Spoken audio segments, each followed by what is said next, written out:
Okay, good. We are live. Hi, Robin. Hi, Matt. How are you? I'm good. Good. I told Sarah the other day that I said I will never look at clay the same way again. In what way? Well, it's been a trip into either being just completely snowed by the fact that things that I've read in books made no sense until you spoke about so much of it, Mm-hmm. and it sort of brought it more to life. And I really have liked the metaphors, like the milk Oh, good. and milk. Those kinds of things really stick. Yeah, I think it helps because I mean that's the gap that I always found is always just in getting people to actually understand what was going on, because actually it was so funny. I just had lunch with one of our grad students from about 15 years ago over the weekend, and he was saying we were talking about my mentor, Dr. Carty, who's just a pure engineer and just does not speak English, and the former grad student said, yeah, he's so smart, but he has no idea what he's talking about. Because nobody can understand what he's saying, so it doesn't even matter what he says. It's not relevant. Yeah. I mean, I don't want to put you on the spot, but is there something that sort of has come to clarity? Well, back to the basics. I can't seem to figure out a way to work with this raw material um, by molecular weight, partly because in the end, I won't be mixing by weight. I mix parts, so I'm back to Rhodes and going by parts, and I rather want to stay there, but I know it isn't scientific. Well, no, and actually, that's why I'll say of sort of the way that all the experiments are laid out is by touch and is by weight, and feel. Yes, Munchkin. No, we're working now. Okay, can you go read a book? Well, Mama feeds Ezzy. Can you please go read a book? I know all your library books are on your dresser. I want to play Bird Bingo. No, we're not going to play Bird Bingo right now. That's me. Maybe tomorrow we can play Bird Bingo. Oh, no, Dada has class tomorrow. Maybe Thursday we'll play Bird Bingo. You, me, and Mama. Not right now. Sorry. We haven't even gotten into the technical side of compositions, believe it or not, into the chemistry side, and the reason why I laid out the chemistry is because, we need to talk about the way the particles exist and the layers of silicon, alumina, and clay, and all that sort of thing, and we'll talk about glass formation more when we talk about firing. The one catch is with clay is that a lot of the determining factors are by hand. And so you don't need necessarily all of the chemistry, and so like stuff like I was looking at the analysis before we got on the call, the analysis that you sent me, and just sort of looking at it and going, it's more about being able to look at that and divine good information from that instead of it just being a sheet full of numbers.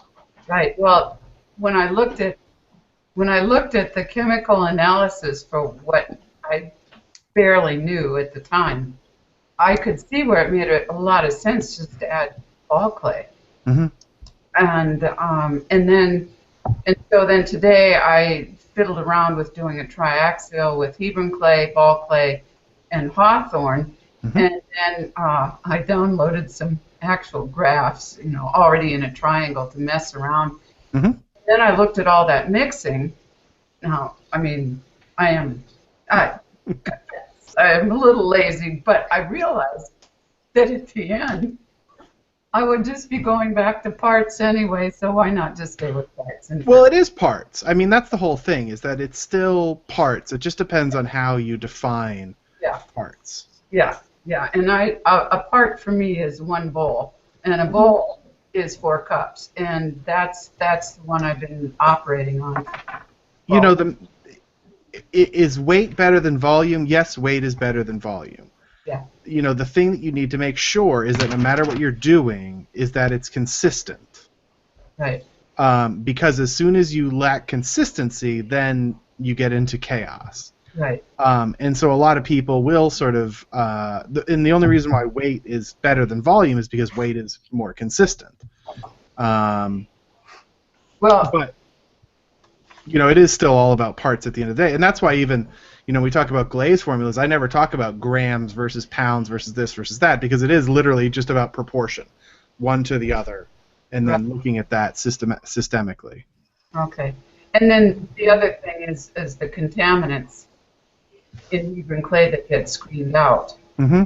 So that's, there again is this weight deal that, I have no way of measuring the crapola that's in the clay body. And then when I saw the chemical analysis, they did talk about a 1.10% sand and 40% silt.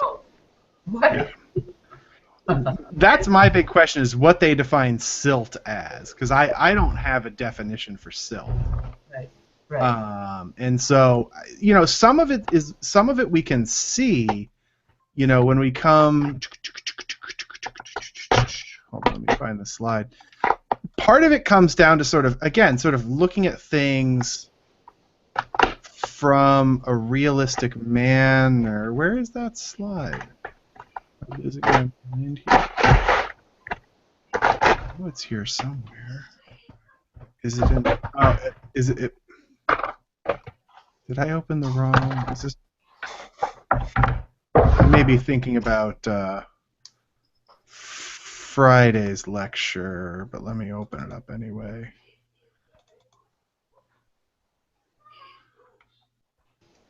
No, where is it? I'm losing my mind here. Which slide is it? Just the one that has the generic chemical analysis of clays. Here it is. Here it is. I got it. That was yesterday's lecture. I got it. Let me screen share it here. But the important value is in the what should be the amount of silica and what should be the amount of alumina in a pure clay. Right? That becomes the most important figure, because then when we look at your clays here, and I should show everybody, we haven't shared these, everybody's just listen to us talk about it. So Robin was able to get the chemical analysis of her Hebron clays, right?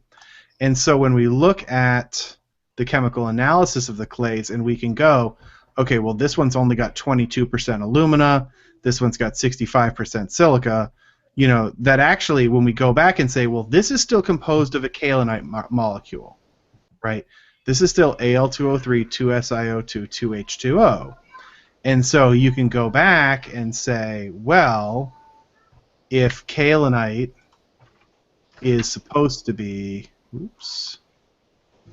kaolinite is supposed to be 46% silica and 39% alumina, basically you can come in here and say that what you're looking at is massive amounts of extra silica, because proportionally that just takes down that alumina level. So however low that alumina level is, because we really don't have free alumina, extra alumina in the system.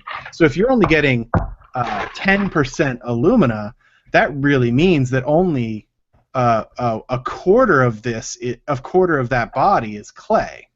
Yeah, right. Okay, and that goes back to the other analysis that you've got that really says, let me open it, that you've got, is that the one? No. Oh, why did it just freeze up on me? The sheet just froze up on me. But the particle size distribution, oh, come on, don't make me, oh. Adobe Reader just crashed on me. That says you have 40% silt. Right. But the silt, it's basically going to be a non-plastic. Okay, it's going to be silica, maybe something feldspathic. Maybe some bentonite. Right. And so it still does come down to taking that, and like you said, blend it with ball clay, blend it with the hawthorn that you're already using, and find out where you like the plasticity. And maybe you try it and find out that the ball clay isn't where it's at, and maybe you need to try EPK, or maybe you need to try, an earthenware, something like that. But the ball clay, as we discussed, is I think probably your go-to material. Yeah. All right. It's very helpful. Oh, good. So were there any other myths I clarified for you so far? Or anything I made more confusing? No, we don't even want to go there. So We don't? It's really confusing? Uh-oh. Oh no, No. I don't want it to be really confusing. No, I'm good. And one thing that popped up in your lecture materials too referred back to a question that Peter had about ram press plates that are cracking. Mm-hmm. So when you showed the bottoms of those 3 cups, were they fired or was that green? That was green, correct? That was fired. That was fired porcelain. Okay. Okay. Yeah. Okay. And we will talk when we get into. Where did I just put it? I was just laying out the schedule for the rest of the class. That glaze flaws will be probably the last, or clay flaws will be the last lecture. But we will get there, and that's, with ram pressing you get a slightly different issue, but it does still come down to particle packing. Oh, doggy. Yeah. But yeah, that you definitely do see that result in that if you've got less stress on your particles, you get less stress in the drying and in the firing, and so you get less flaws. And that same thing goes with mixing it better, which I've always applauded you for, Robin. Mixing it better, you get less flaws. Building it better, you get less flaws. And as I said from the start, you're your own worst glaze flaw, or we are our own worst glaze flaw. Clay flaw. Jesus, I always say glaze flaws. So, how's everybody else feeling? That good, eh? Peter always looks for to something. You got a heavy load, right, Peter? And you're here. Is this an industrial situation where a lot is on your shoulders? Well-being of all the pots coming out and the staff? Yeah, that's a lot of it. I'm also sick, and usually by the time I'm in this class, I'm on hour 15 of my day. So, yeah. Understand. Martyr. Yeah. Oh, it's so hard. No, I was playing with fire all day. It was great. I just posted a video on the board. Okay. I have questions for you. Does anyone else want to preempt Peter?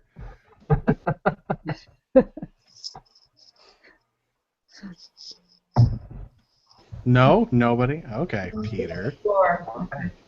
You have the floor. I am one lecture behind. I shockingly haven't been able to keep up. I know. Well, I'm the jerk who posted a video on Christmas Day. Yeah. If it were a normal Christmas, that wouldn't have been a problem. One of those. Okay, so the first question I have, and it may or may not have any relevance to clay formulation, but it's on the periodic table of elements, the ceramic one. Mm-hmm. At the bottom of it in the lower left corner, it says, the different colored squares have a different bond strength and the measurement of kcal. What is that? Is it relevant? How does that work? No, it's not relevant. It's just the kilocalories, which is the relative attractive strength, and this then gets into valence and bonding. And it's not particular. I'm trying to find. Actually, see if the version I have here has that edited out.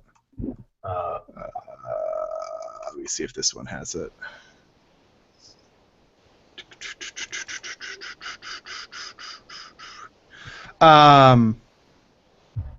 No, well, it's. I mean, it's not. It's not. Here, let me share it. It's not an uninteresting concept, but it's something I'm probably just not going to go into in depth. And so what Peter's talking about is this area down here, which is just basically talking about the strength of the bonds based on the type of material it is. And there is some fascinating things about how the glass formers work, how the fluxes work, and I talk in today's lecture. I gotta go back to my lecture notes. Or no, I guess it was. Oh no, it was Friday's lecture, sort of talking about this non-bridging oxygen and breaking the bonds between the molecules, and that's where it's all getting towards. But honestly, I don't really want to get into it because it's one of those things that's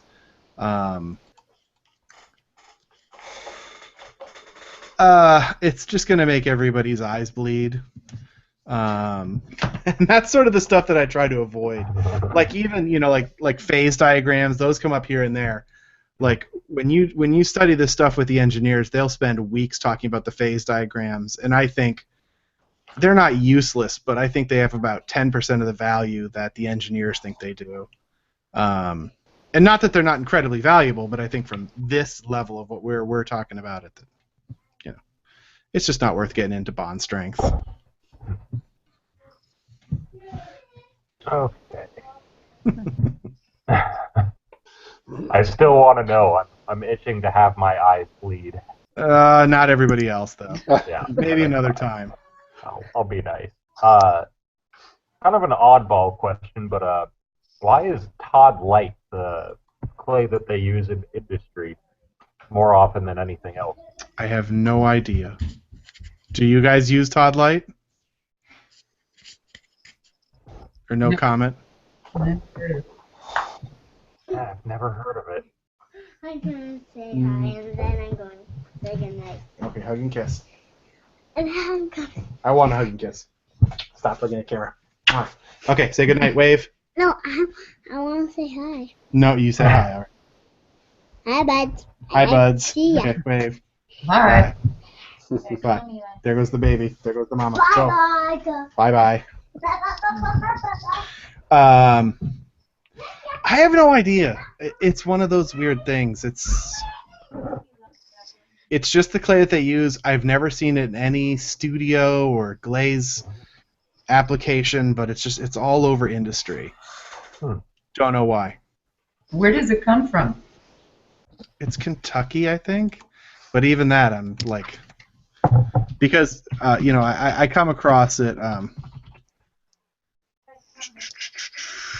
whenever I'm dealing with certain companies, and even I'm having to Google it. Yeah, it's listed on Digital Fire. He doesn't even really have any. It's KT, so it's Kentucky, Tennessee.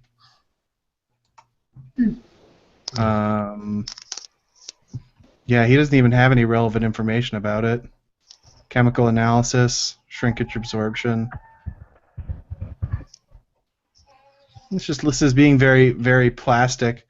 But yeah, the sanitary, electrical, and dinnerware, which is where I always encounter it. I think it's got in industry.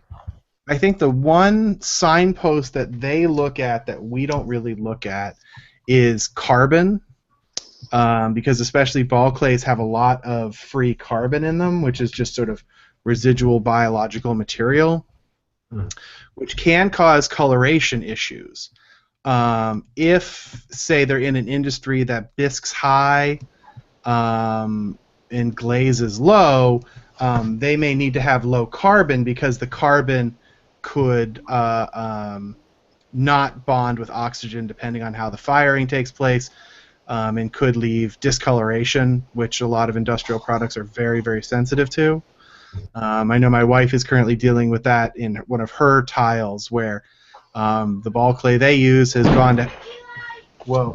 Eli, no stool! Sorry. Like I said, the 4-year-old's in rebellion. He's acting all sweet, but he's been told he has to put Christmas toys in storage, or old toys in storage to make way for Christmas toys. So that carbon content can be a problem. Todd Light's got a pretty low carbon content, as I remember. My wife is currently trying out a bunch of different ball clays, trying to replicate one that's gone to pot, and the carbon content really becomes the issue because it does create some discoloration. Let's see if Imris has an analysis on it. There we go. It's from Kentucky. Typical properties. 0.9 carbon. So that's pretty low. Yeah. It's just one of those materials. I mean, like I said, that the crazy one is literally how many clays that are out there that we've never heard of. Not just the ones that have disappeared, but the ones that are used in specific industries that probably don't even package in 50-pound bags because it's just not worth it. If you don't buy it by the rail car, they're not selling it to you. That's no fun. Yeah, well. Okay, so carbon is the big concern with carbon is not so much emissions, but it is discoloration in the body, yeah? Yes. We will talk about this to a certain degree. I would say I'd pull in my wife to get her to talk about it. But to some degree, it seems to me like it's a bunch of malarkey. As I mentioned last week or in one of the lectures, talking with one of the ceramic engineering professors about this notion that black coring was caused by carbon, and she had no idea what we were talking about. She just thought that it was ridiculous because carbon should vaporize, should just bond with free oxygen and turn into carbon dioxide and go away. And so the notion that it remains in the body was very foreign to her, and the same sort of applies to me, that it's very foreign to me. But, if it's a once-fired body and it's not completely evacuated and emerges later in the firing, yeah, I guess I could see how that could be an issue. And there's definitely once fires always has a different set of issues than twice fired. But it's one of those things that I've never heard an artist worry about. Yeah, I haven't seen too much black coring. I did see discoloration underneath the glaze layer. Well, okay, so that's an interesting thing that will come up in clay flaws. Black coring is not carbon. Black coring is a reduction issue. And what black coring actually is iron, is incomplete reduction reactions. So you get reduction on one part of the body and oxidation on the other, and you form two different types of glass. People have assumed because it's black that it's carbon, or because it can be associated with bloating that it's carbon. Well, no, those are both questions of iron, and it's not carbon, it's iron, and we've got pretty good proof of that, which we'll get into. What was this? Oh, the other one. Yeah. The tiles. Yeah, those are really cool. That is a carbon issue, and that is some of the discoloration issue, but that's because it's not allowed to escape as a gas. And that's because generally happens in a once-fired tile or in an under-fired tile. And what happens is that the glaze layer on top melts, and you get this sort of inner circle or ring. It depends on the shape of a tile, but actually it looks sort of like, imagine that this was sort of dark gray instead of white, but you get a ring of dark color. And what's happened is that the glaze is melted, and gases cannot pass through glaze. They cannot pass through a glass, and so you'll get they will escape on the edge where they can move far enough away to the perimeter, but in the center it just can't escape because it's held level under a layer of glass, and it looks like it's trapped. It looks like it's black coring or some such thing, but it's just trapped carbon gas that was never allowed to escape because the glaze melted too soon. That happens to me once in a while. Oh, really? Yeah, and I single fire. Right. And that's exactly what you're going to get. Yeah. There's not a real answer to it except that it's going to happen sometimes, except to bisque. If you bisque, it gets rid of it. And like I said, in the tile industry, it's a huge deal because they're not exclusively once fire, but a lot of once fire, and they're very fast firings, and so it's designed so that the glaze layer melts very quickly. My wife's old factory, their glaze firing was 2.5 hours, 2 hours 45 minutes, cold to about cone 3-4. And that's slow. At my wife's new company, they have a factory out in Oklahoma that fires cold to cold, cone 9 porcelain in 35 minutes. Cold to cold. So that means it takes 17.5 minutes to get to cone 9, 8 or 9. That's insane. Yeah. Well, it's very thin tile. It's a very small kiln surface. It's a roller hearth. That's the other thing. These aren't periodic kilns. You don't load up the kiln and fire it. It's like one of those conveyor belt pizza ovens. Yeah. And it just travels very fast. But the whole thing is that it's designed so that the glaze is all frit, and so the glaze it turns on when it hits a specific temperature. It's not designed to turn on until the body has gone through all of its major changes. So the body releases all the gases it's going to release, and then the glaze turns on, and then it's done. And it's all just designed to happen very, very fast. That's a beautiful thing. A 35-minute cold to cold? Yeah, it's crazy. And it's all I don't know where the one is here. We've got some around, but it depends. Like her current, that's just one. It's a very thin porcelain glazed tile. Her through body tile that she makes at her factory here, they fire. It's like a 24-hour cycle, but it's a car kiln, so it's just constantly going through. But it's also packed so solid full of tile. It's basically a solid mass of tile in the kiln. But yeah, it's just always going through. But they produce so much square footage that way. Mm-hmm. What was the question? I think we got derailed. Oh, okay. This has been known to happen. No. Next question I have here on my list is why do ball clays deflocculate more readily than kaolins do? I don't know that that's true. Yeah, I don't know. That's an interesting question that I don't have the answer to. Yes. Finally. It took me 2 classes. It's generally something that's believed, but I mean, I guess it's the context of the statement that they deflocculate more readily than kaolins.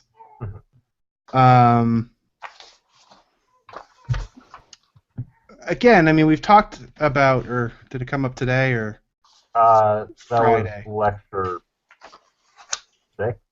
The dispersants? No, I haven't watched the most okay. recent one. So dispersants will come up in the one you haven't watched yet.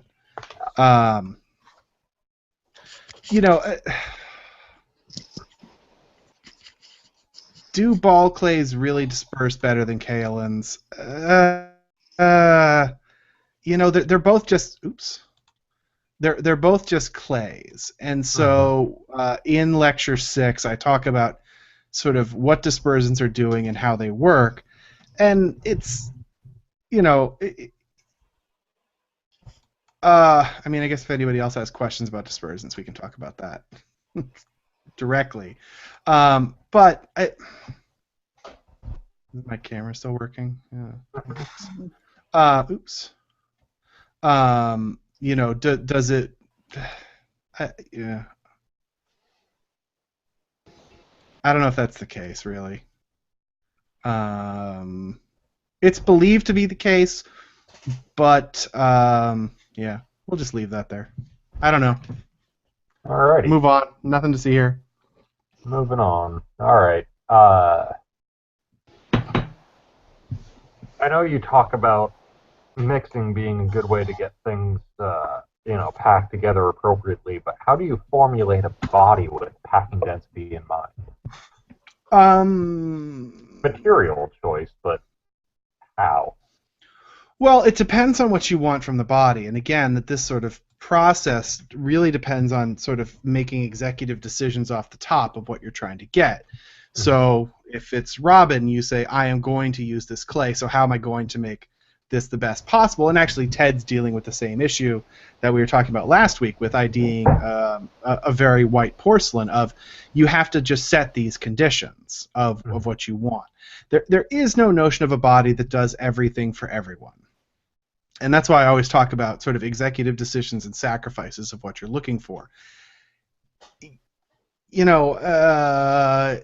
If you sort of say, I want a porcelain that slip casts, and it has to be ultra white, that's one set of the conditions. If you say, I want a porcelain that throws, and it doesn't have to be that white, that's a second set of conditions. Price, color, physical performance, fired performance, all of these are just the decisions that you have to make. And then you sort of work backwards from there, like I said, there are generic compositions, and then sort of you select your clays based on what you want. We haven't talked about them. We'll talk about them on Friday, but you decide your feldspars based on that, what temperature you want to work at. All of these are sort of the relevant decisions, but there is a lot of sort of generic decisions that you can make off the top. Color, temperature, cost, right? Those are going to be the big ones. Or at least some variation on those ideas sort of dictates what you want it to do. And then it goes, okay, well, I need it to be super cheap, but I need it to be super thin. And that's why I always make that joke of fast, cheap, or done right, pick any two. And it does come down to that you have to make sacrifices. There's no such thing as this ultimate clay that works like a dream. It's just getting the most out of the clay that you want.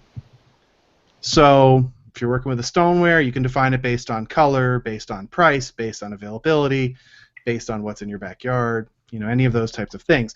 Then to maximize density in that comes down to manipulating the materials that you have to maximize density, which, again, that's sort of what comes up on today's Tuesday, yesterday's lecture. Yes.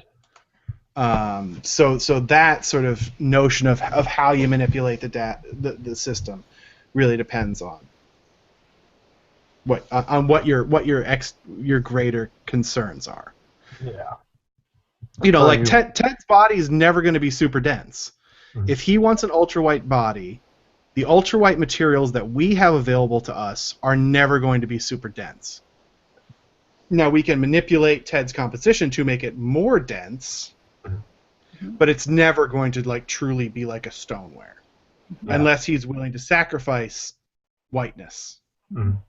Okay, so it's it depends on what your conditions really are. Sort of prioritize top 5 conditions in order. All right, I got an idea of how that process is gonna run. What do you mean? It work? Yeah. You pick your criteria, what you want most, and then. Well, yeah. For them, it's going to be cost, then availability, then cost, and then shut up. Shut up and make it all work. Make it work for every process. I mean, it's the amazing thing of most of the industrial bodies I've dealt with. If you sort of talk with somebody and say, well, where does it come from?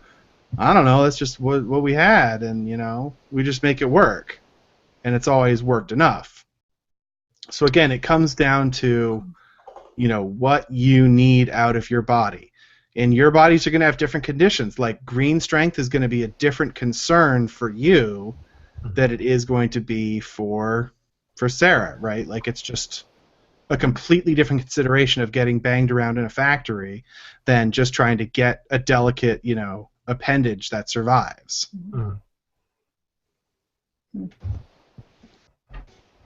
Yep. Yeah, we'll get there. I mean, if you have specific questions, I mean, we can talk about them, but I know that there's stuff you can't talk about, so. Yeah, especially not being recorded. That kind of leads into another question. Not exactly my next question, but Another one. How did I write this? When you're formulating based on your criteria, color, cost, tone maturity, blah blah blah, all the other stuff, cost Mhm. again.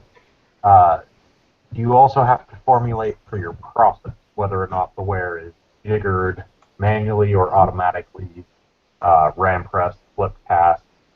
I know throwing has its own considerations. Generally, I get to ignore those. Mhm. That's fun. And that actually gives you a lot of freedom. Mm-hmm. Because actually you then fall outside of the parameters that I've laid out as far as total clay content. Mm-hmm. Okay? Because you don't worry about throwing and because you inherently want higher density, Mm-hmm. you actually don't really have to care about that clay content at all. Plastic content is not relevant to you. Mm-hmm. So theoretically, you could be making a body with 25% clay content. Again, actually talking with this friend of mine this weekend we were talking about he's the guy who I mentioned who wants like a plastic bone china, right? I may have mentioned him. If not, I will Yeah. when we get to it.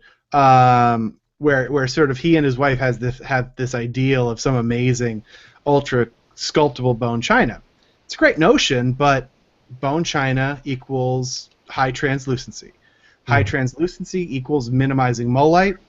Minimizing mullite equals very little clay. And bone chinas tend to have 25% clay. Mm-hmm. You increase the clay, you kill the translucency. And so, he and I were discussing this of, on top of it, you can't build with it with 25%. You can slip cast with it, Mm-hmm. but you can't throw it, hand build it, whatever with it. So again, that you could make a bone china with higher clay content, but you're going to have a sacrifice. So for you guys, though, if you just need a body that you can ram and jigger and slip cast, use 40% clay content. You'll get better particle packing. You'll get higher densities. You'll probably bring in fillers like fine aluminas, like high mesh size aluminas, to make up for the lack of those small clay particles. But the clay particles will still pack like crazy. Yeah. So again, it really depends on, is the company going to pay to be bringing in alumina? Alumina's expensive. No. And do they really care? Versus, like, if you just have a clay that, like, flops all over the place when you try to jigger it and you want to try to maximize the packing, yeah, you can make the most out of quartz feldspar or whatever, maybe you've got wollastonite or talc or something, and then blending your clays, sure. But again, then you've got the next industrial problem, which is diversifying clays only goes so far industrially because each extra source you bring in is extra dollars. Yeah. So. I don't think we have that much diversity in our clays. I can't recall immediately right now, but I don't think we diversify that much.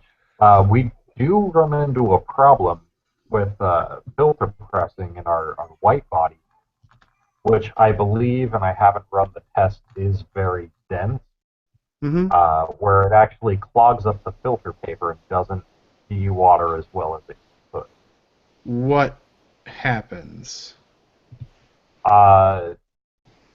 Easiest. Like the filter, the press stops dripping.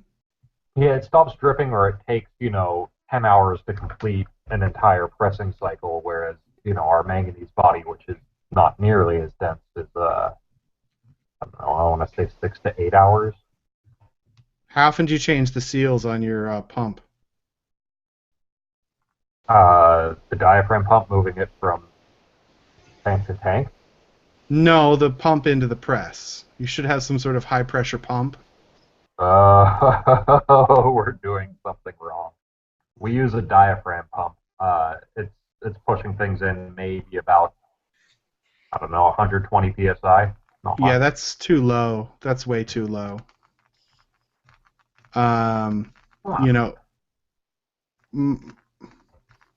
Well, it's not way too low, but it's too low.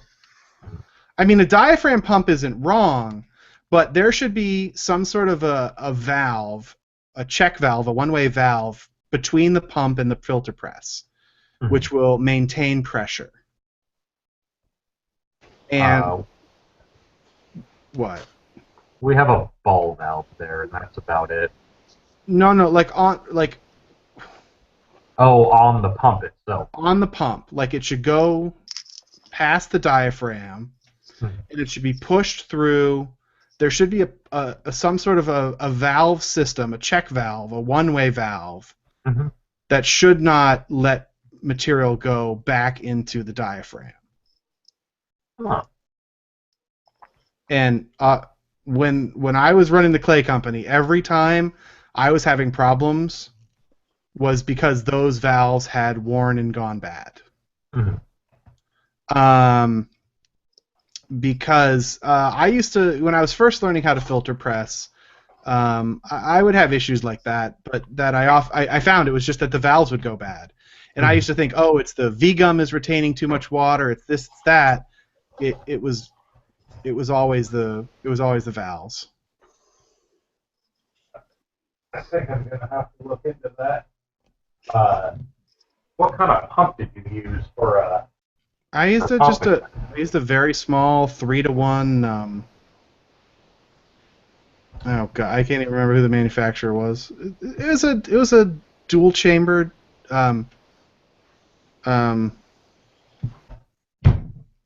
Blanking on all the words. Like you said, a diaphragm pump. Oh.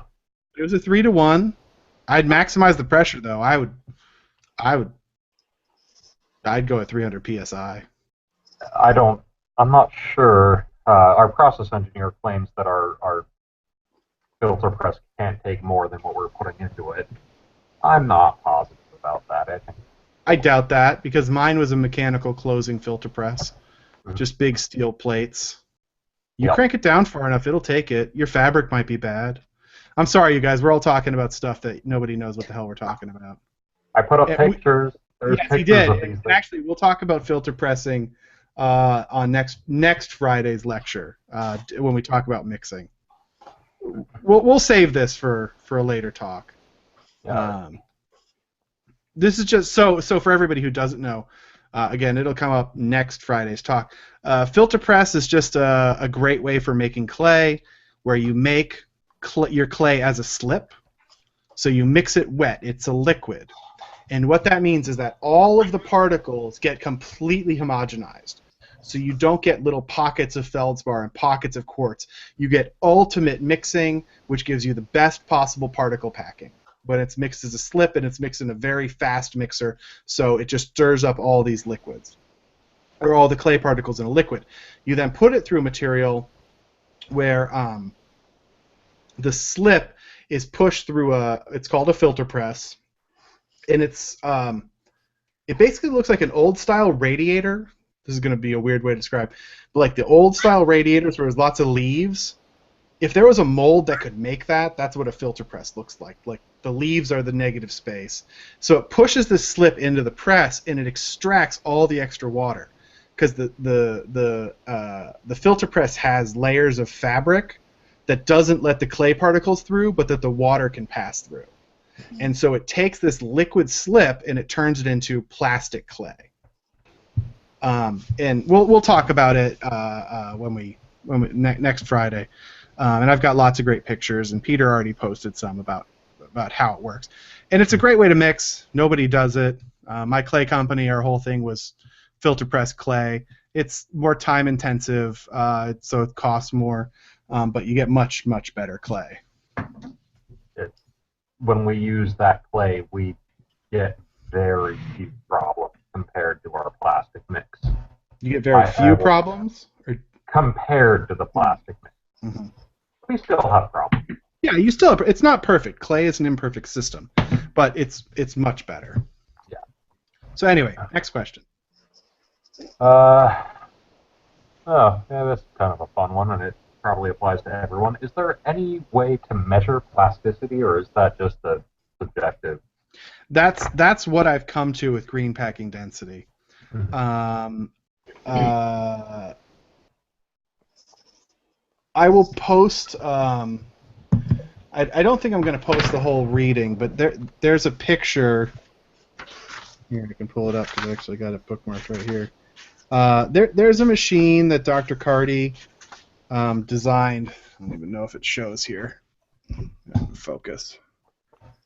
This is called a shear cell, and it's literally this is your chamber full of clay. That's the chamber, and there's a force down, so there's a weight on top, and then this plate turns. It's a turntable, and so as you press down, the table turns, and you measure the strength of the clay as it turns.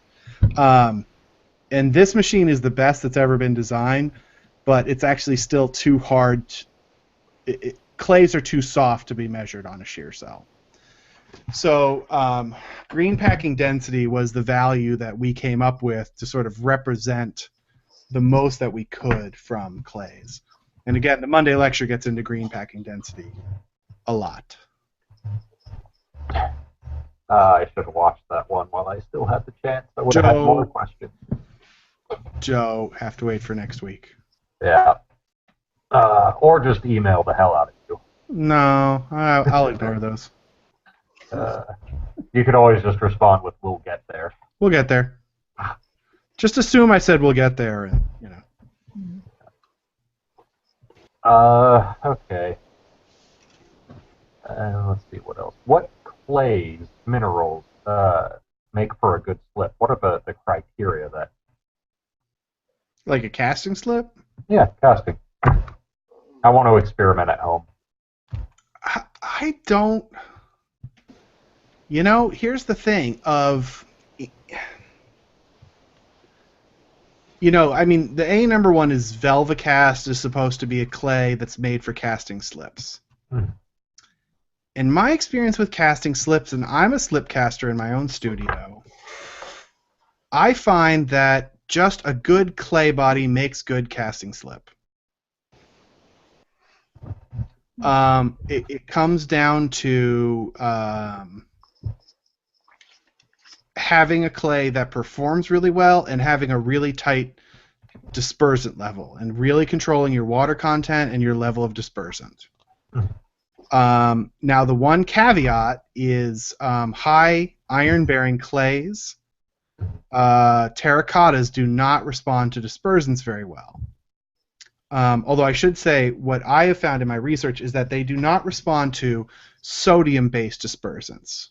That's why there's the Darvins that are ammonia-based.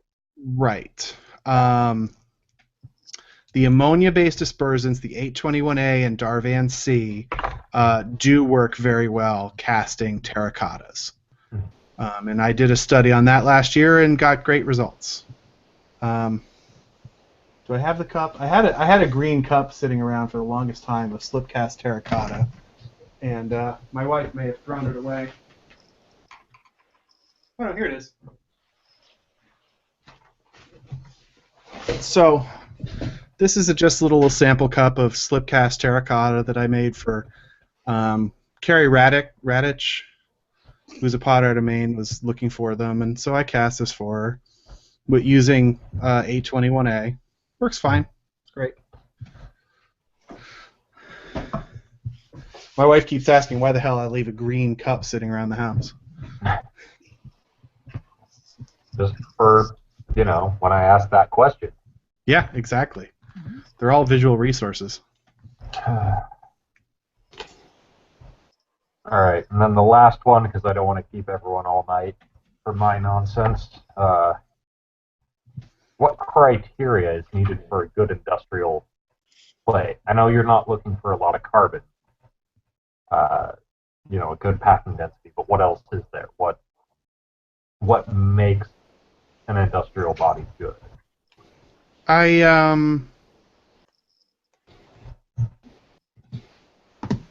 It goes back to the previous question about conditions. Like, what do you want from it?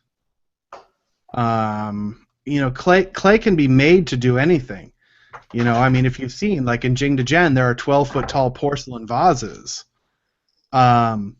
or you can make, paper thin pieces of porcelain, or monstrous outdoor terracottas.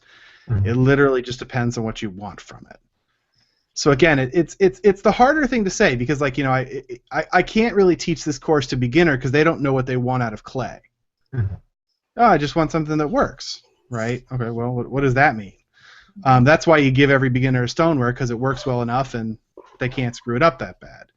But as soon as you're getting selective, and maybe Ted will have some questions about it, or Sarah will have questions about it, of what are you trying to achieve to what ends?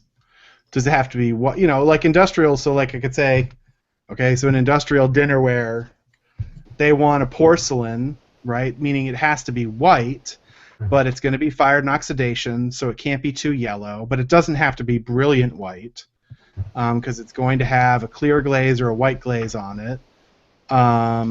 It needs to be vitrified. It cannot have any porosity.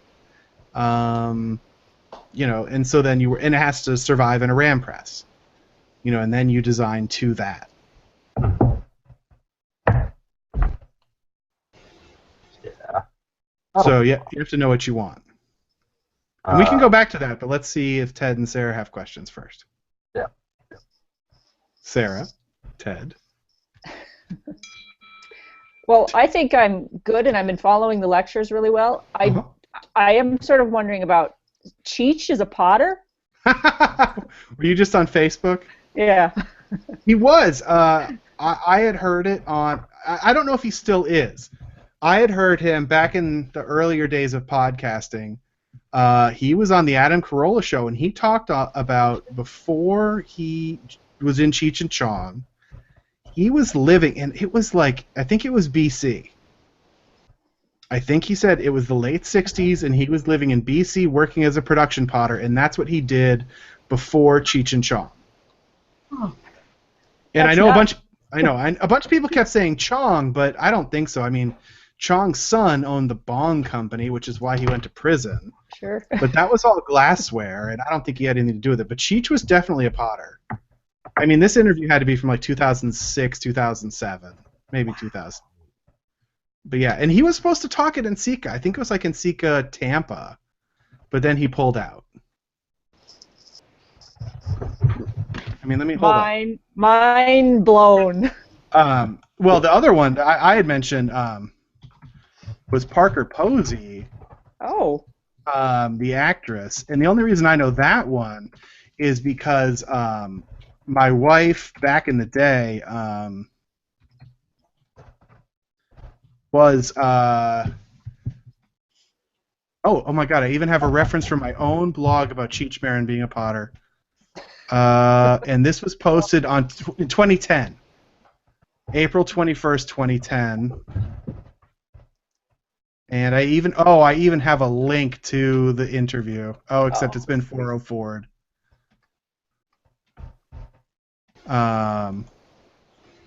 Hold on, where was I? There's the address. That's from my old blog. Anyway, so my wife was going to be at Haystack as an assistant to Ann Courier for a workshop. And so my wife saw the student list, and Parker Posey was on it, but then she dropped out at the last second. I think she had to film something, is what they heard. Oh. So. And then the other one is a musician I mentioned, which I don't know if anyone else knows, but a guy named Matthew Sweet, who the place any of you may have encountered him was in the Austin Power movies. You know the scenes, if you guys remember those, where Austin dances in front of a band, and they're like little just cutaways where suddenly he's just like dancing, and then it goes to another scene. Yeah. That band was Susanna Hoffs, who's in the Bangles. Her husband directed the movie, and Matthew Sweet, and they're musical partners. They've recorded like 5 or 6 albums together. Oh. Cool. But you're good on content. Everything seemed to make sense. Yep. Good. Okay. Good. Good. Ted, how you feeling? I'm feeling pretty good. I spent all day making 15 different versions of my porcelain in a hot garage, so I'm kind of burned out. Oh. But I think one of the things that I began to wonder was if I'm making the clay under ideal conditions, that is, I'm making a slip and now I'm drying them out on plaster. Mm-hmm. Once I find, hopefully, a body that's better than what I already have, I don't see myself making it from slip because I have no way to quickly dry it out. And I was wondering, what are my options? I've got a clay mixer, pug mill. I don't obviously have a filter press. Yeah. Well, when we talk about mixing, which will be next Friday, we'll talk about some ways to take advantage of that. So, like when you say you have a clay mixer, you have like a Soldner? Actually, it's a Bluebird. Okay. So, there are some things that you can do and still work with that kind of mixer, but to do things better.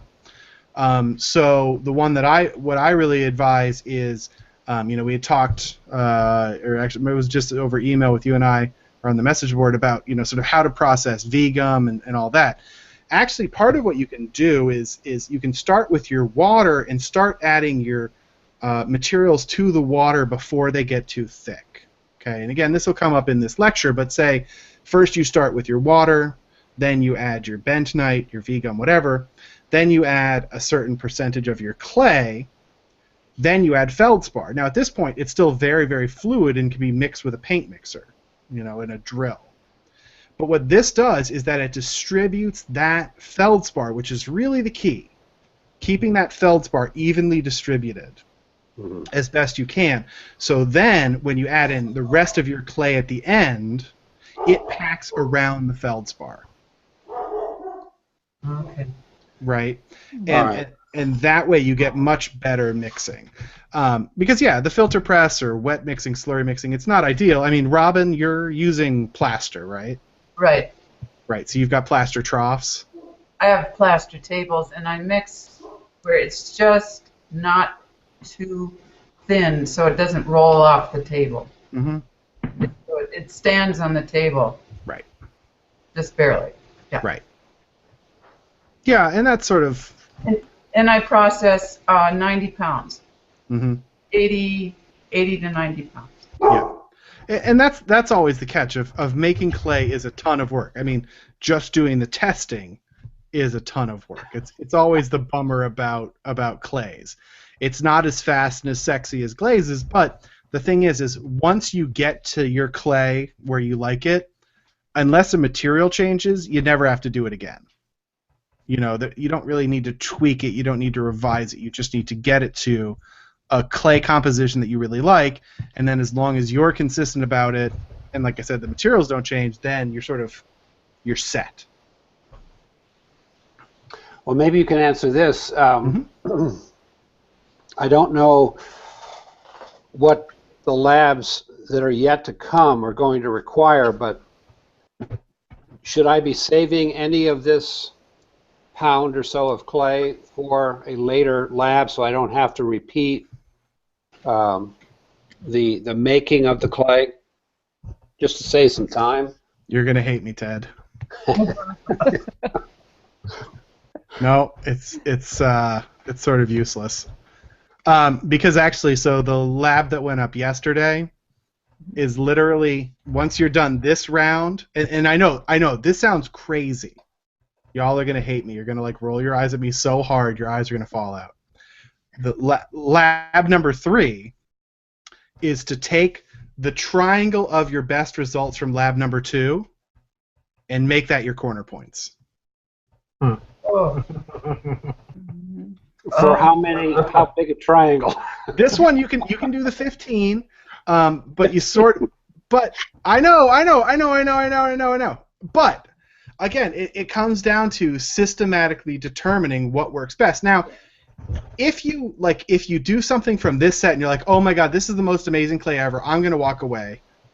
Fine, wait till next week, skip to lab 4, where we'll get into dealing with firing it. okay, and fired properties. Well, I guess I was wondering about whether we're having anything on where we directly do some green packing density tests, and do I need clay for that? To that end, yes. Okay, to that end, yes. You can save your green samples and do green packing density when we do them. We're not going to do it as a literal part of the class, but in the last week, I'm going to put up a video just talking about green packing density, how to do it, how to calculate it, all of that type of thing. But like what I've been saying is that there is a direct correlation from green packing density to studio preference. What people like tends to reflect higher green packing density. Okay, so I'd like to be able to measure it. I have to wait until the end? Well, the question is, do you have the scale that we need? Do I have the scale? Yes. Yeah, well, I have the scale that we talked about last week. Which one was that? I'm sorry, remind me. Oh, the one that's got the center through the scale balance. Okay. If you want to do green packing density measurements, the next thing that you're going to need, which you probably don't have, is a vacuum chamber. You're right. I thought all I needed was the scale. No, you need the vacuum chamber too. You could have mentioned that last week. I did. Well, I mean, I could show you my vacuum chamber, but it's literally filled with candy right now. I have a giant Deskin jar. It's filled with candy. Again, it's this thing of how systematic do we need to be? Because we'll talk about this with the firing of where when we get to the fire test, which is next week's lab, you most definitely do need to measure density. Okay, fired density, to determine the working properties of the clay, of the fired properties of the clay. Okay, with green density, all that would be of value for you right now is to correlate the grades that you give this clay when you make it to, because like I said, when you go through and test it, once it's ready to work with, I want you to grade it. Point number 1 gets an 80, point number 5 gets a 95, that sort of thing. When you're done, if you can find a vacuum chamber, just a small one, it doesn't have to be very big, it just needs to be that big. Walmart. Yeah, well, go to Walmart, get a vacuum chamber. That you'll find that the numbers correlate, but this is why I keep saying, for you, who's talking about studio performance, and I know, Ted, you like the numbers, but this is one condition where I am saying that actually that your feeling in the studio is just as valuable as the numbers. All green packing density does is correlate a numerical value to a subjective test. You look disappointed, Ted. No, but I do like a number where I don't have to establish a number on my own, which is I'm not sure how I will react to these 15 samples, but well, I want you to start when you go to throw these. Okay, say you're going to throw them. I want you to start with a sample of your original clay. Okay, yeah. Okay, and throw the cylinder or build whatever you're going to build with that original clay, and use that as a baseline. And then just as you go through it, again, like we was talking about with Robin, of keeping things consistent. The more consistent you keep things, the more you'll be able to tell. Even down to, if you're throwing, I get 3 pulls to pull up my cylinder, okay? And then this one only gets to 6 inches, this one gets to 7 inches, this one only gets to 5 inches, that you can have regular numerical representations of what works. And then green packing density will reflect to that, but it just depends on what standard you want to hold yourself to. You know, like, oh, I can only wet the clay once, and it gets half a squeeze on the second pull. You know, that however systematically you want to create your standard. Okay. Okay. So I have no idea outside of the body that I'm actually working with currently how well these other 14 pieces will fire out, for instance. No, but we'll deal with firing on the next step, because remember, clay bodies are two distinct systems. There's the green system and the fired system. The clay content, proportion, and blending dictates green performance, and then the quartz and the feldspar dictates fired performance. Okay? Now, there are some variables like color. Okay? You might like the color of this more than that. Okay? But, again, it comes down to the sacrifice of... So what you ended up going with SSP, Graulig... And tile. And tile 6. I just stayed with white. Yep. I stayed away from EPK. And that's fine. So you know, that it may come down to, you're going to find that a piece that's got half of your clay con as tile 6 is the best throwing, theoretically. So then you're going to have to make the decision of, is that going to be okay with you from a color perspective? Or if it's got to be ultra white, like when I designed an ultra white, I had decided, I had done a very similar triaxial, but I had said, if it has to be ultra white, that the tile 6 is too dirty, and so I just stuck with a blend of EPK or with a Graulig and SSP. Okay, because it comes down to, as I was saying with Peter, you're going to have to make a sacrifice. You're going to have to know what is of value to you. I guess I was wondering whether whether it becomes necessary to alter the silica and flux to get acceptable glaze fit, whether that's going to affect then the plasticity or the throwability of the body. Not to any relevance that I've ever found. Okay. Because basically, although there is some diversity of particle size in the feldspar versus the quartz, that for the most part, they're pretty much interchangeable from a non-plastic standpoint.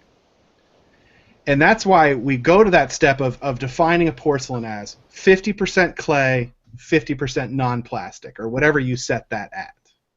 Okay? And we don't alter that. Once you find the blend of clays that you like, that is set in stone, essentially. Mm-hmm. Okay? Because you need to keep that. That is going to define your green performance. And then, to define the fired performance, you have to balance between the quartz and the feldspar. As you say, with glaze fit, if you have too much quartz in that body, you're going to have a crazy high thermal expansion. Your glaze fit's going to go to hell. If you have too little quartz at the same time, you're going to have slumping problems. Okay, because you're going to have a low viscosity glass, which will make it slump. So that's why what step 4 literally is basically taking your set clay and then doing line blends between different proportions of feldspar and flux, or feldspar and quartz, I should say, and then measuring the fired density of that. Okay. On an unrelated question here, on the reading, I can't pronounce the guy's name, but on the ceramic process, Anton Rengers. Rengers. I was reading about his Terra Sig. I was just I could not find his definition for MTR, TMTR, and HTR clay. It is, I think it's in that section on clays that I gave you. So I didn't put the Terra Sig one up myself, did I? Not yet. Or it was in the glaze. It was in the glaze class. Well, I downloaded the materials, your materials for this class, and materials 1-1, And I mean, it's the same thing as I got for the glaze class. Right. In fact, I think everything is the same as I got. No. Go back and look. There are new readings that are up.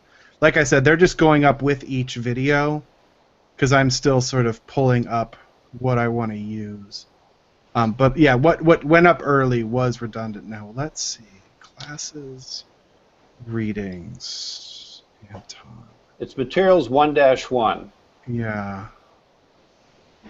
Terracage, sedimentation, maturation. Because he does define it in the book. I just thought maybe it was in a preceding chapter that wasn't provided. It is, and it's the chapter should be up here. Here we go. Is it here? It's in the ceramic process clays section, I believe. Right, the one clays, the clays PDF. Yeah. I thought. Hey, hold on. I'm looking through it. I'm trying to find it.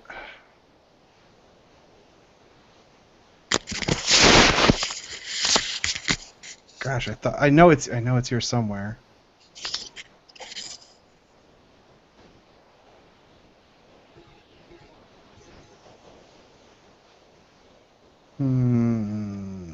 Well, actually, it's I guess I was looking in the Terracage PDF. Yeah. No, there's one for clays, but I'm looking through the one for clays now, and I don't see it. It's chapter 13, the advanced section, clays. But I'm just scanning through it.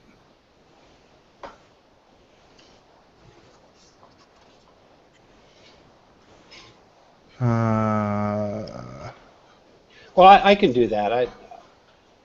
It's in there. I think it's in this section. He definitely defines it in the book. And I too forget exactly what the acronyms are at the moment.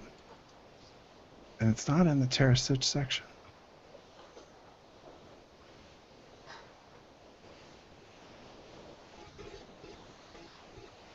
Yeah, I'm sorry. I know he uses his own terminology in here, and I thought I'd posted the section with those definitions. Hold on, I've got my copy of this book here. I just needed to know, in order to know what clay I could use that would be close to what he was using. Right. Let's see if he listed on his index.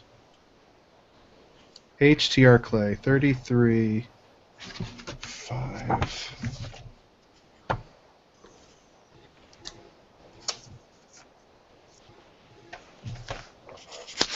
Okay, here it is. It's on page 33, which is not the chapter that I posted. So I will hold on. I'll scan this while we talk, and then I'll post it. When you post new ones, are you posting them in between ones that we've already received, or? Yeah. So they're coming up as numbered. So I add numbers as I post them.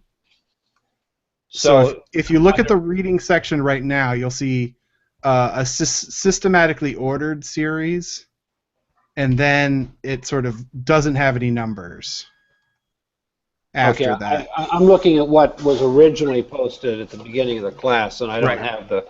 I'll go to that screen and yeah, if you go now, it's now listed with readings 1, 2, 3, 4, 5, 6, up to 17, and then it stops. Okay. And so up to 17 is readings that are new and have been added. Okay.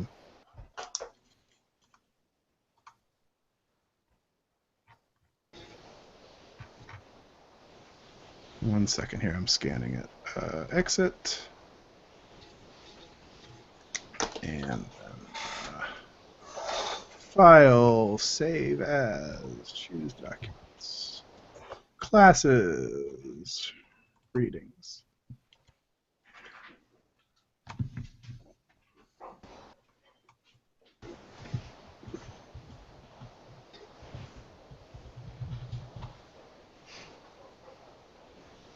All right. Did you have another question, Ted? Sorry.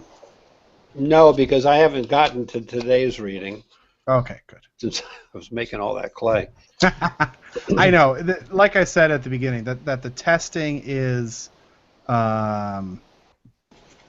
it's a pain. It's totally a pain to test the clays. It's a ton of work. But unfortunately, that's the only way to get to actually testing the clays, because we'll talk about that. We can there is a UMF type system for the firing. It's not perfect. It's still being tweaked.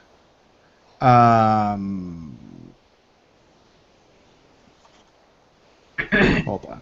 But it's still with the clays. It's a much more complex system. Believe it or not, although it seems like glazes would be much more complex, it's actually that the clays are harder to define because of these variables like working properties and plasticities and all of this type of stuff.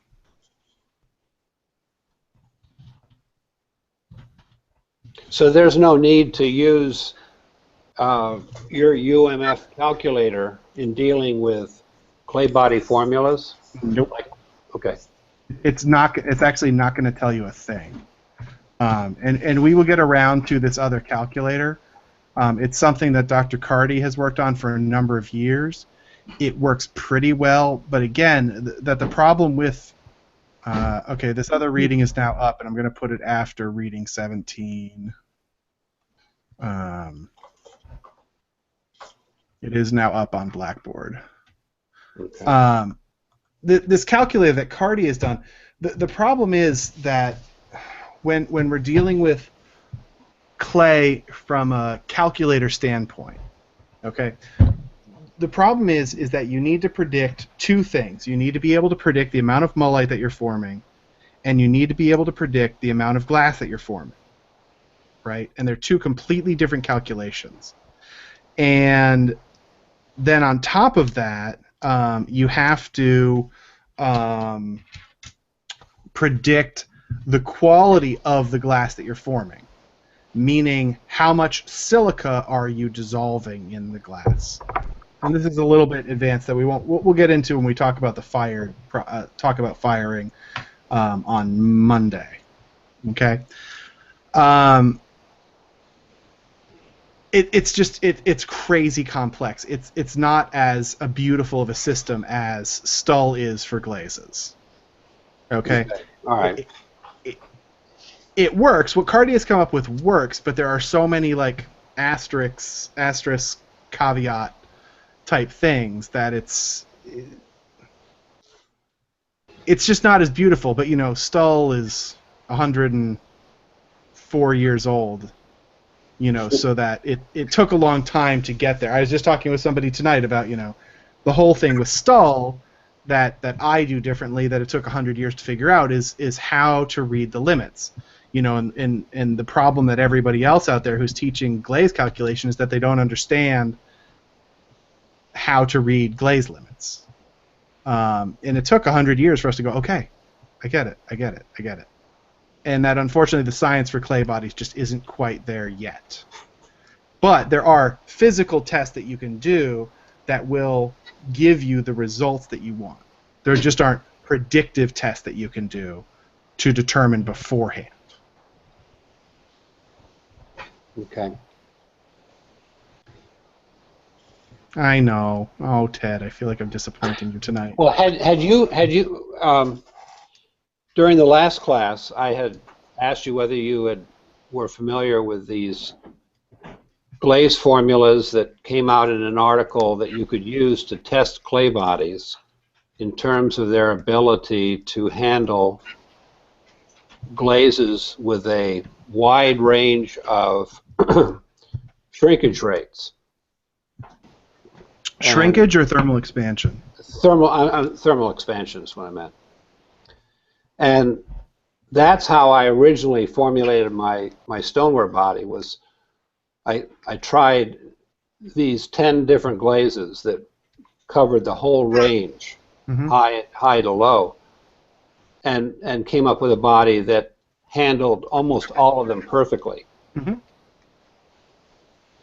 And I don't know where that article was. I'm going to have to look and see. I remember I remember talking about it. Yeah, and I found for me that there was no chemistry involved, no formula. It was just visual. Well, there was chemistry involved. You're just not seeing it. Well, no. But what I meant was there wasn't any way to calculate it that I was aware of. Well, and that's sort of what we're talking about here, because I mean, hold on one second. So, this is severely jumping the gun, and I hope we don't bore everybody. So now you're going to say, what the hell are you talking about, Matt? This looks exactly like... Can everybody see the spreadsheet? Yeah. Okay, this looks exactly like my glaze calculator, but this is not my glaze calculator at all. I just rewrote Dr. Carty's clay calculator to be very pretty. Okay? What Carty's clay calculator tells us that's so important, okay, and we'll get into this later, but just for reference of what you're talking about, is what this does is it tells us how much mullet you're going to form, how much glass you're going to form, and how much quartz is going to be left over in a clay, okay, based on what temperature you fire to.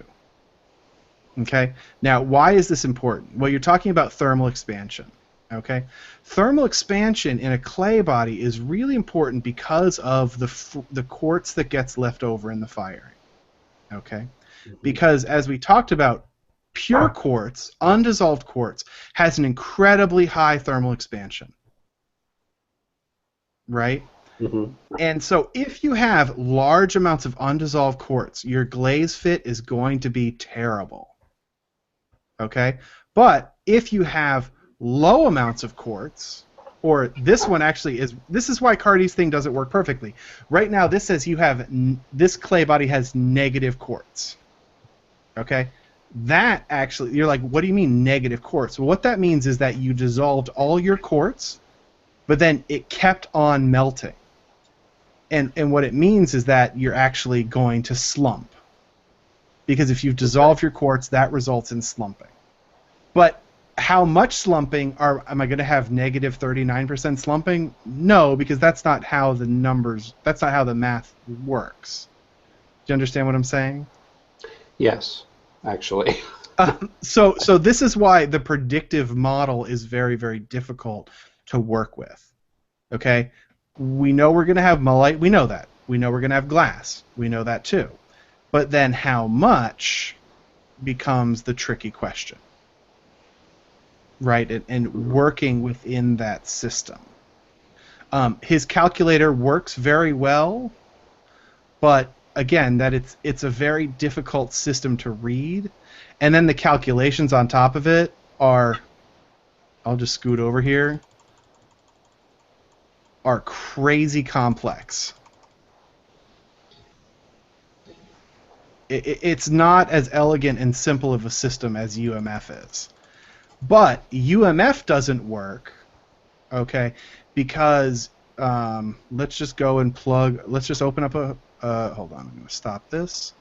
And why doesn't the UMF work for clays? Let's just take a clay, let's just take a random clay body, we'll make one up, and we're going to plug it into the UMF calculator, right? So we're just going to say it doesn't matter what clay we have 55% EPK, we're going to have 25%, oops, oh, I'm sorry, I'm not sharing, I'm just talking to myself apparently, 25% G200, and we're going to have 20% flint, okay?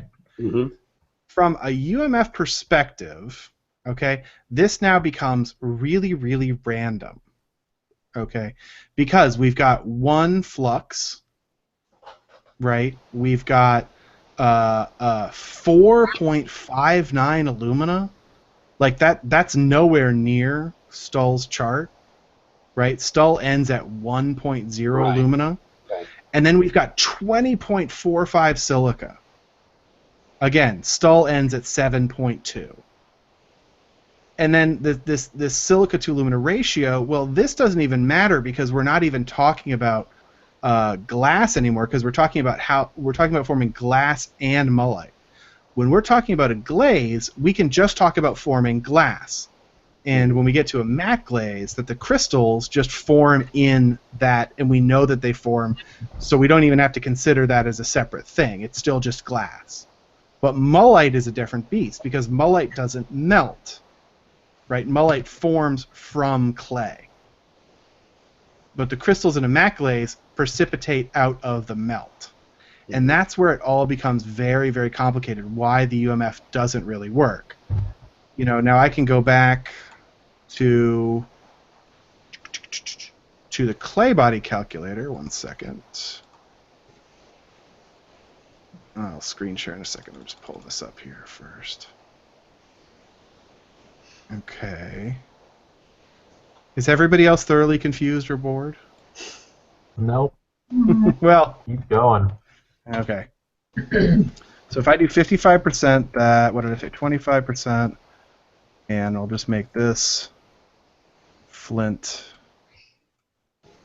I mean, all of this is going to come up later. This is becoming a redundant lecture because this will come up when we talk about firing.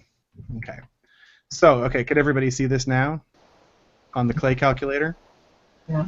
So here's the same thing, but what this is now telling me is this formula gives me 26% mullite, 69% glass, and 4.22% quartz. It didn't update on my screen. Yeah. It didn't? Hold on. Yeah, it still looks like The original. Okay, Yeah. 1 second. Sorry, I got so many windows to jump between. Is it there now? APK, G200, and flint is the materials? Yeah. Okay. So we've got 26% mullite, 69% glass, and 4.22% quartz. Okay? So, again, you guys are going to have to watch all this again in a later lecture. Now watch what happens as I change the G200 and the flint. So I'm going to take the G200 down to 20, and I'm going to take the flint up to 25. Okay? Now, my mullite has not changed. Why has my mullite not changed? mullite forms from clay. Also, the screen didn't update. Really? Yeah. Jeez. Present to everyone. Is it not? It's still not updated. I'm just gonna have to keep canceling this and then rebroadcasting it. Okay, you see it now? Yep. Okay.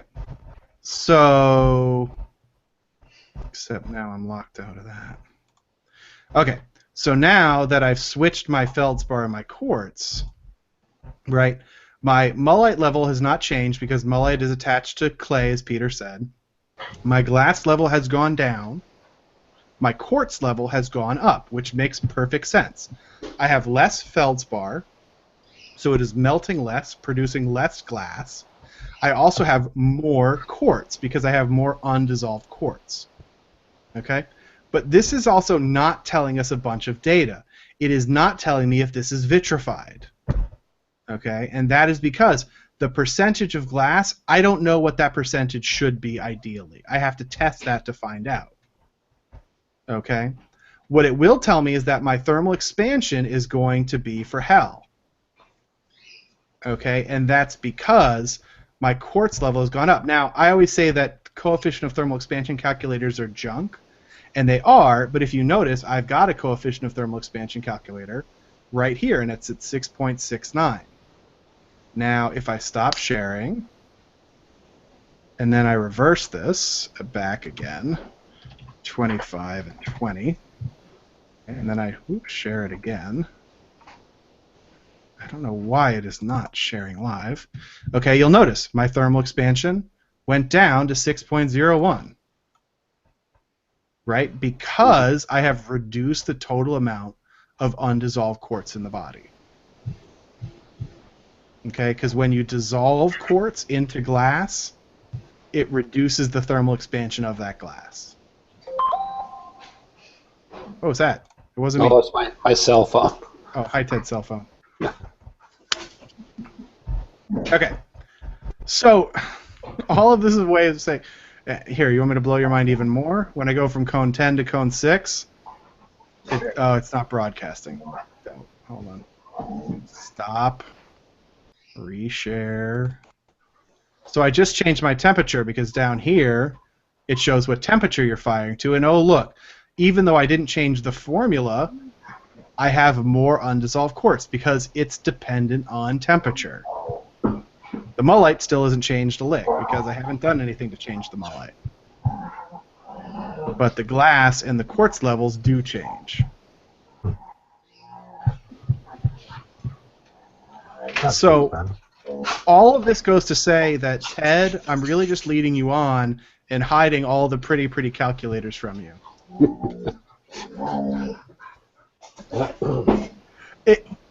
We will get to there. You know, Ted gets his first. We'll get there. It's just that it's not as simple. Like predicting green behavior, we don't have a modeled calculator. This system works for the most part, but it's like 75% of a system and not 100% of a system. Why is it only valid for cone 5 and up? Because of mullite formation. Oh, yeah. Because you're realistically not forming substantial amounts of mullite beneath cone 5, no matter what anyone tells you. Do you think someone's told me something?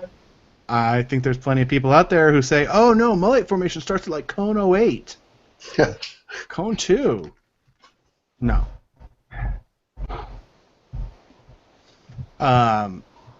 You know, so we can get into the subtleties of how to manipulate all this, and we will. Like I said, this will be something that'll come up. It's complicated. Shit's complicated, yo. I think my method with the 10 glazes is certainly simpler because there's no math. It's all visual. Either the glaze crazed or it didn't. Yeah. But the calculator looks interesting as a way of understanding perhaps why it didn't. You know what I would be more interested with in your 10 glazes is, since you're such a UMF champ, I want you to find those recipes, and I want the UMF of those 10 recipes. I would be much more interested in knowing how those recipes plot as far as glass former levels, as far as where they fall on the map, and as far as flux ratios. I would be very interested to see what those do, because I think we would know a lot more about your clay body based on what those do. Because the thing to remember is, okay, Stull, again, Robin, not to leave you behind here, but, you know, follow along. Yep. Stull tells us all this stuff. Okay? Stull tells us thermal expansion. Right? Because... Here we go. Everybody got their Stull on screen? Yeah. Okay. Stull defines thermal expansion. How do we know that Stull defines thermal expansion?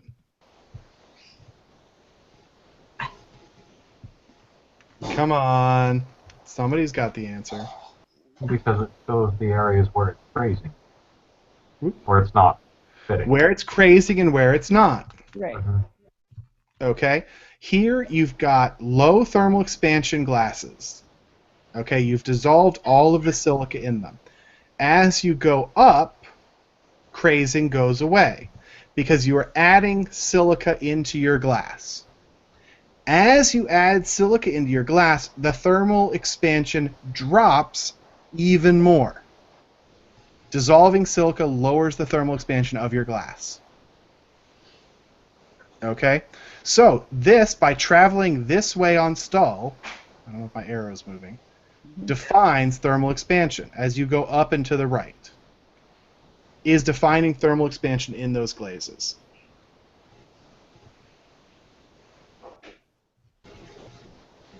Right? That's what's so, you know, that the whole, it's a system, right? It's everything working together. So the question then becomes, what do those 10 glazes do? And then how does that correlate to a clay body? Because you can determine all of that based on a simple firing curve, which we haven't even gotten to yet. Like, we'll get there on Monday.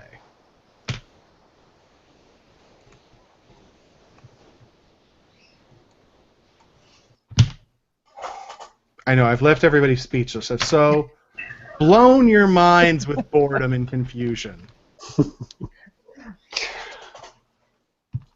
Sarah had to put on a hat just to keep the information.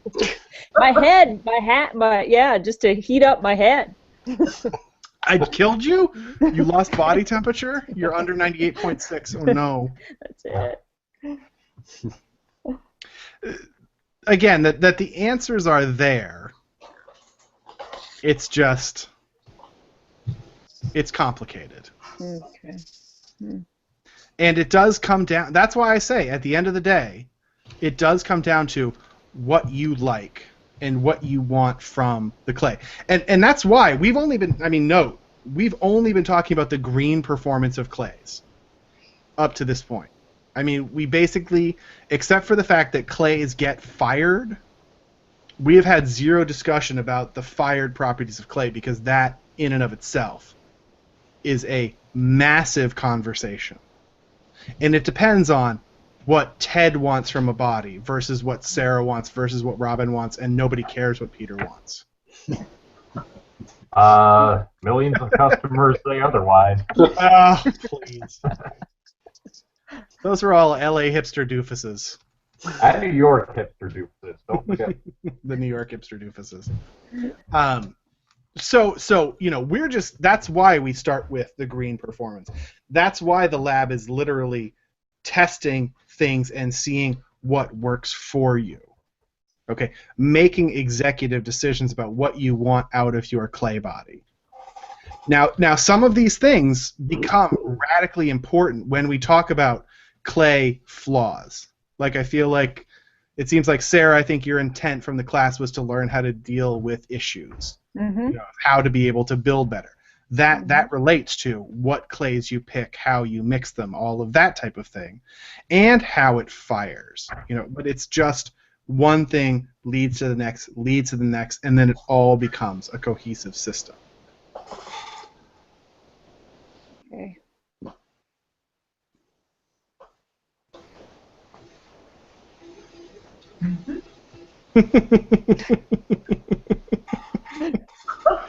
Ted, you're giving me the stink eye, or you froze? Oh, you froze. You froze. Oh, good.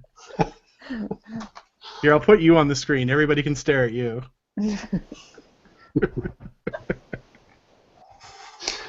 Okay. Don't worry. We're getting there. Okay. I promise. Okay. I know. And we're still... Yeah. We're getting there. It's just we haven't even gotten through all the materials yet. We've only gotten through the clays. Yeah. Great. And I know Ted wants to have the predictive numbers. Unfortunately, like I said, for the green, we have a representative test, but not a predictive test. And I don't know, like going back to the clay calculator, just to throw this back up here for a second.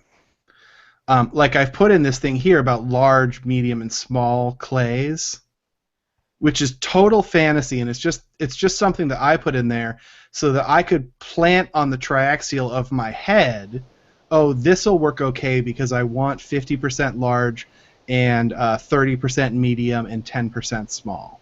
And that happens when I mix up my clays. Okay, so I can go EPK, SSP, and let's say, hey, wait, where's my Hawthorne? Did I skip it? Homer. Where's the Hawthorne? Oh, there it is. Okay, Hawthorne. So instead of that, I'll say 10, 20, 25. Oh, except I picked Oh, I shouldn't have picked SSP. I'll pick Grawlig. Okay. So, did it update? It didn't update, did it? No. Ah! Stop. Failure of the screen share. Okay. So now what I've done is I've diversified my clay selection in here. Oh, I see. Okay. So now, instead of just having 100% small, which is what EPK said, I've got 45% large, which is my hawthorn here. And this is just, I have identified hawthorn as large particles. This is all that this is doing. I've got 36% medium particles, which is the Grawlig, and I've got 18.18% small particles, which is the EPK.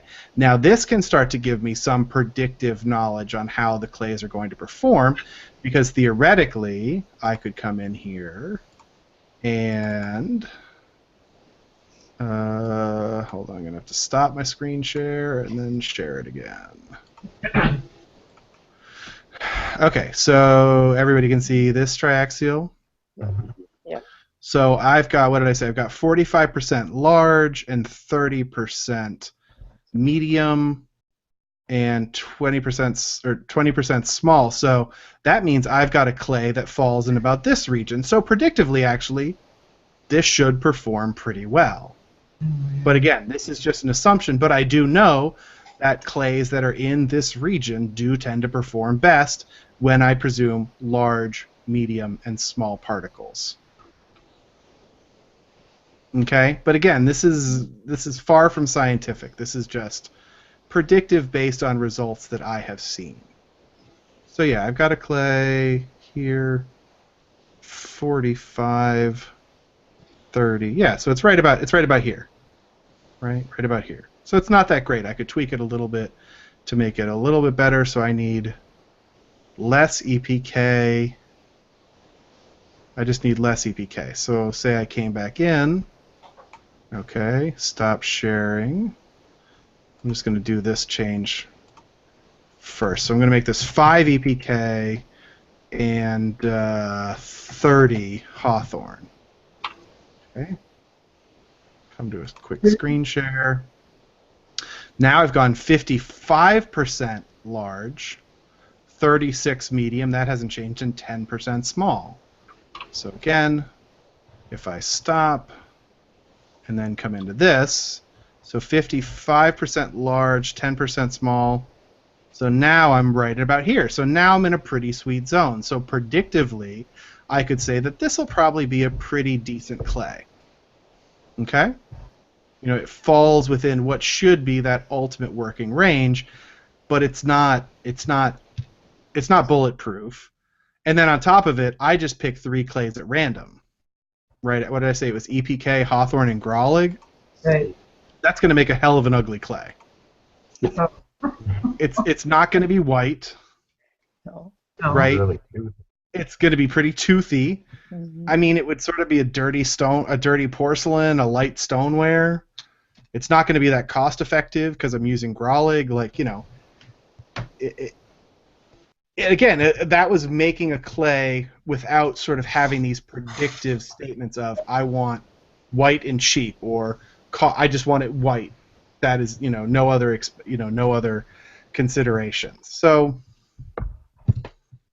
you know, all this is a way of saying is that I'm talking about stuff 2 weeks too early.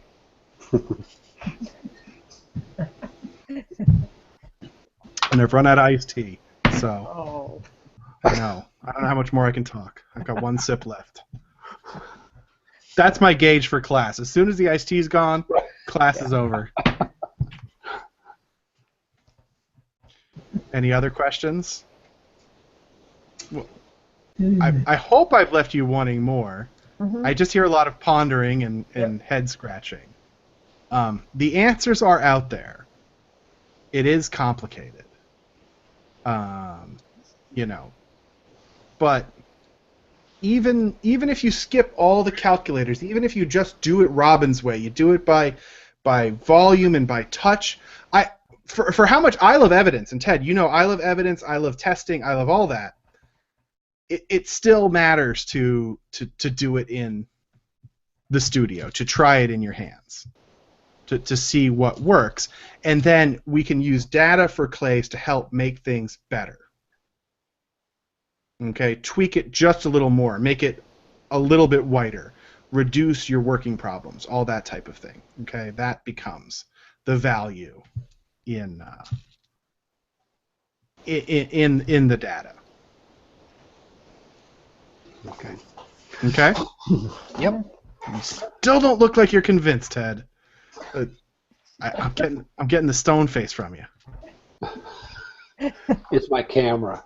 Okay, get a better camera. Was it? I don't have it anymore. Where was it? One of my classes. I think it was the one you were in, Ted. Where at the end of the oh, I don't want that. The end of the class, somebody discovered all like the camera effects, and then we just spent like 20 minutes just putting camera effects on everybody, just to be silly. Anyway, okay. Everybody go to bed or go stay warm or something. Ted, get cool. Right. Definitely. Robin, Right. Sarah, you can transfer some of your cold to Ted. There's plenty. Yeah. I have plenty of warm. And I'm right in the middle. I am the bear with the porridge is just right. Okay, I will All right. see you all next week. Thank Okay. you. Good night. Thanks. Night. Thank you.